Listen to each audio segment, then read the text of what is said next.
Ucaplah Alhamdulillah, syukur kita kepada Allah. Ucaplah Alhamdulillah, syukur kita kepada Allah. Selawat ke atas Nabi Muhammad ya Rasulullah. Selawat ke atas Nabi ya Rasulullah. Ucaplah Alhamdulillah, syukur kita kepada Allah. Ucaplah Alhamdulillah, syukur kita kepada Allah. Selawat ke atas Nabi Muhammad ya Rasulullah. Selawat ke atas Nabi ya Rasulullah.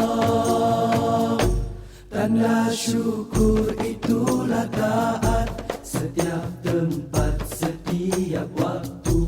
Syukur itu dapat dilihat pada sikap dan tingkah laku. Marilah bersama kita bersyukur kepada Allah. Kita bersyukur. Ucaplah Alhamdulillah, syukur kita kepada Allah. Ucaplah Alhamdulillah, syukur kita kepada Allah. Selawat ke atas Nabi Muhammad ya Rasulullah.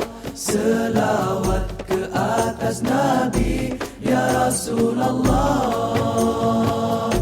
Syukur itu sifat mulia, hindar dari tamak haluba. Rasa cukup apa yang ada,